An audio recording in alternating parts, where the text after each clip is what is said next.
Dave grabs Rohan by his collar as soon as he hears Rohan calling him pretty. He's fuming with anger, thinking that Rohan is mocking him for expressing how he felt just now. What the hell did you just say? Everything is a joke to you. I don't know what I was expecting from a person like you, but every time you open your mouth, you only spew nonsense. If my dad didn't work here, I wouldn't have wasted my time talking to a person like you. I would have let my fist do all the talking instead. Dave's face is red. He is feeling humiliated. Rohan grins and with one swift movement grabs Dave by his shoulders and flips him on the bed, pinning him down under him. Why are you so angry all the time? You need to relax. Get away from me, you bastard! Dave squirms and shouts, trying to break away from Rohan's tight grip on his wrists, but Rohan keeps smiling and staring at him. Shh! I want to know how it feels to kiss a man. Will you let me try it? Rohan says in a low voice, looking at Dave's plump red lips. Are you crazy? I'd rather die than let you kiss me. Dave said, looking at Rohan like he was completely repulsed by him.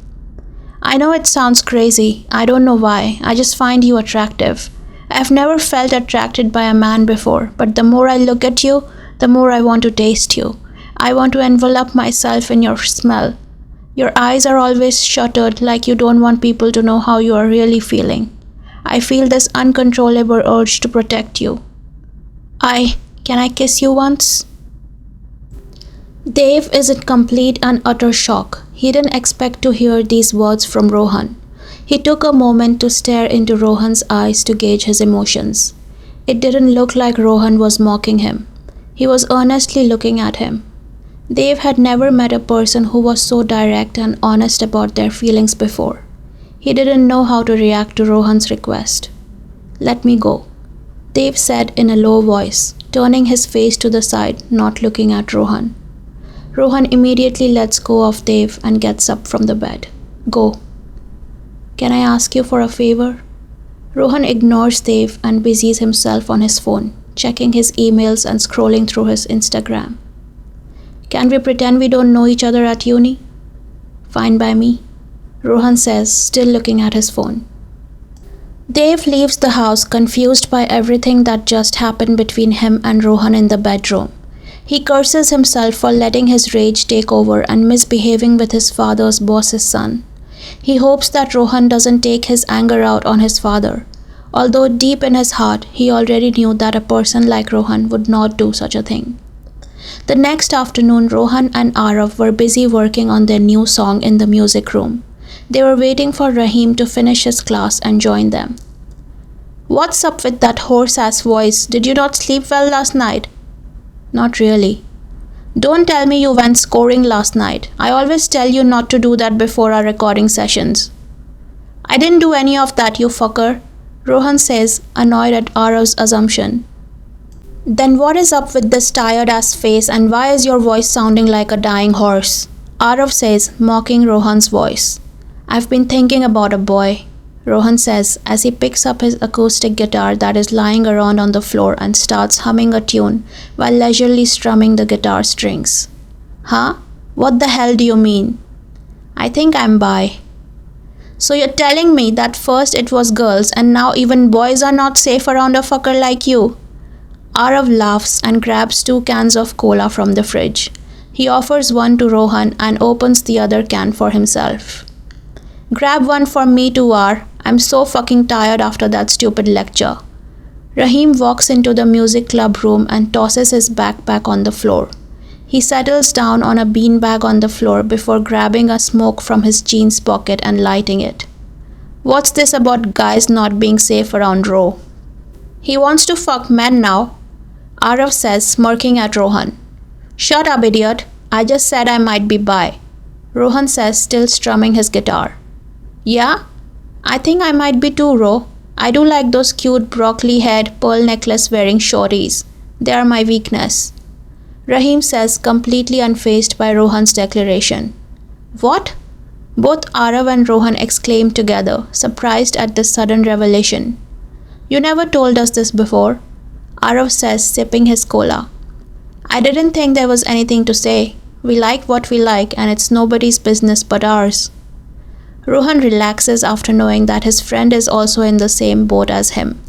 He too grabs a packet of smokes from his pocket and takes one cigarette out, putting it in his mouth and lighting it. So who's the dude? Rahim grabs his music notebook from his backpack and starts studying his notes and tweaking them. Which dude? The guy who made you buy, Arav says, snatching the cigarette from Rohan's mouth and taking a puff. A first-year junior. Arav and Rahim both look at Rohan in shock. Dude, they just came in yesterday, are you crazy? Arav says, laughing at Rohan. How does it matter what day they came in? You weren't even on campus for more than a few hours. How in the hell could you have fallen in love in such a short amount of time? Who says I love him? I'm just interested. Interested in who? Aisha walks in with a big bundle of application forms and dumps them on the big table at the side of the room. He loves a Shut the fuck up, idiot! Rohan shouts at Arav, shutting him down before he could say anything about what they were discussing. Rahim gives a look to Arav, gesturing for him to immediately shut his mouth. Arav smiles and goes back to smoking his cigarette. Interested in you, Rahim says, winking at Aisha. He liked teasing Aisha with Rohan, and Aisha secretly liked it too, and never discouraged Rahim from shipping her and Rohan together. Rahim, on the other hand, knew that Aisha had a massive crush on Rohan, but Rohan felt nothing for her. Neither Rohan nor Aisha had explicitly mentioned any of this to Rahim, but it was pretty apparent to him after years of being their friend. Aisha smiles at Rahim before playfully kicking him in the shins. I'm officially resigning from the post of your club manager as of today, Aisha declares, flopping down on the sofa beside Rohan and resting her head on his shoulder. Why? The three boys all exclaim in surprise. I'm honestly surprised that you boys have the audacity to ask me why, as if you lot haven't been overworking me to death with all your scheduling and admin. I have my own club to deal with, not to mention all the projects that we've been getting in every subject. I can't do everything. I'm not a freaking robot. Aish, how can you leave us at such a crucial time? We have to start our club recruitment in a few days, and we also have the freshers event coming up. We need you. Please don't leave us. Arav makes a pouty face, begging for Aisha to stay, as none of the three boys were interested in handling the admin side of their band and music club. They only wanted to focus on making music. Don't worry, I'm not a dickhead like you boys. I have my replacement coming in as soon as he gets done with his classes for today. The first-year head of department, Professor Sharma, personally recommended him. He is a scholarship student and is looking for a part-time job. The professor agreed to hire him as the music club manager, and he will be paid by the university. As soon as Rohan hears the word scholarship student, his eyes widen in shock. He straightens himself and looks at Aisha. What's his name? Dev Kumar. Why? As soon as Aisha says his name, Dev enters the room wearing his backpack on one of his shoulders, dressed in a loosely fitted jeans, and wearing a slouchy black hoodie on top. He looks tired as he makes his way to the middle of the room and stands in front of the four of them. Hi lovelies, so this is the end of chapter 4. Things are getting really interesting, I must say. Let me know your feedback in the comments below, and if you prefer reading, then the Wattpad link is in my description. Chapter 5 coming soon. Bye.